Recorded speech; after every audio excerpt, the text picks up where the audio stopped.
Anyway, moving along, because for once the first match started at 25 minutes into the program on AEW. So in that way, it was like Raw, except the first segment was good. But then we get a 6-man tag team match with the BBC against Hangnail, and the original Dorks are back.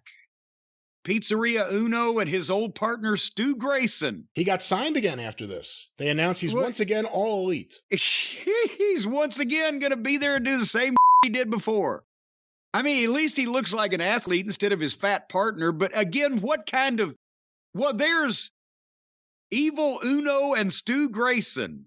That sounds like lawnmower repair and tax service. What the fuck? So, anyway, I couldn't take this seriously because it's indie wrestling on national television when you got Wheeler Useless and Fat Uno starting the match.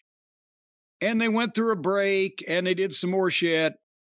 And finally, Moxley and Hangnail got face-to-face and got into their fight.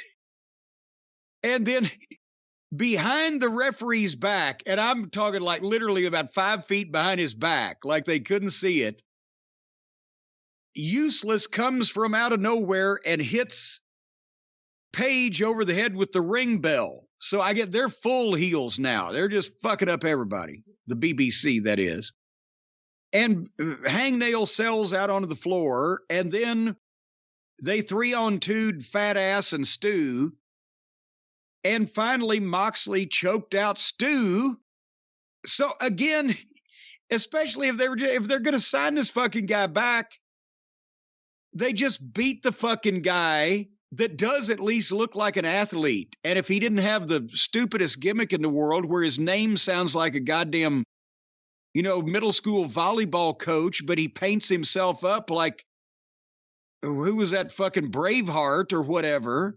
And he's partners with some fat guy with a fucking shark mask on.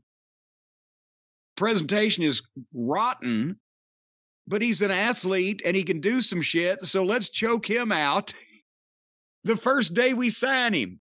And we don't beat the fat fucking guy whose man boobs look like 2 possums fighting in a fucking burlap sack running across the ring. And then the BBC got heat on everybody. And until Little Brutus and his partner Houdat, it came out and made the save, and then the heels just left because apparently they'd gotten tired of drinking bones and eating blood. Your thoughts? Not a big fan of any of these people, but with that said, I thought Stu Grayson looked really good in there. I'm not bothered like you are by Pizza Uno being big and fat. I like having big fat people on my wrestling show. I think we need more fat people on wrestling, quite frankly. Okay, but here's the problem. He's not big and fat. He's little and fat.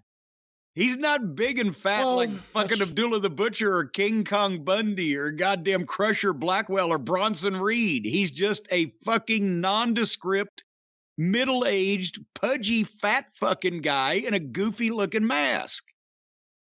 Well, like I said, I don't have a problem having fat people on my wrestling show. I think we need more people who are overweight in wrestling instead of everyone just being in shape or somewhat in shape.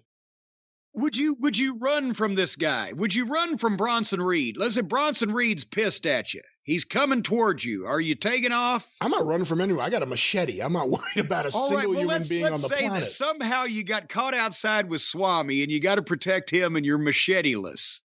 Which one would you think about running from first, Bronson Reed or Fat Uno? I'd run towards Uno. Okay, well, that's a good answer too. I think in general, though, again, they have not ended Page and Moxley. This is a continuation of that. I don't think everyone knows what we think. I don't know if the average AEW fan wants more of this. I don't know if the average AEW fan has said, give me more Dark Order. I don't think that's something they desire. Moxley, the AEW fans by and large do like. At least Yuta's kind of healing it up now because nothing else has really been working with him. Well, but so is Moxley too, because he puts the choke on, he chokes him out, then he puts the choke back on, he won't let it go. The referee's they're beating each other or beating their opponents over the head with ring bells. So isn't Moxley a heel? He is. They're cheering him. And then Claudio means less to me today than he has at any other point in AEW. I just think they've not done anything really with him to make him stand out other than being remember Moxley's the smiling backup. guy, the smiling guy that came in, but smiling the Swissman until you pissed him off, and then he was a badass. And boy, howdy, the sky's the limit here. Until now, he's wishy-washy. I was a babyface till Moxley decided we were going to be heels, and now I'll just beat people up like a heel like Moxley does. See, what happened is this week they had a really, really hot crowd. They were in a sold-out room in Winnipeg, and, Jace Nakarado was there. He told me a hot crowd. This was a crowd that wanted wrestling. And I think because of that, if this exact show was in another place, you probably would have seen a different reaction to this Dark Order match. People were into it a little more because of the hot crowd, but I think with or without Stu Grayson's return, people are just done with the Dark Order. It's been forever. It's been since the beginning of AEW. They've been around almost as long as the video game has been worked on.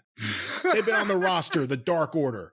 So I don't think anyone So wants wait, to see is this going to be the standard of measurement now going forward? When we get the video game, are we going to cut it in half and count its rings? I like to that. determine how long it took to.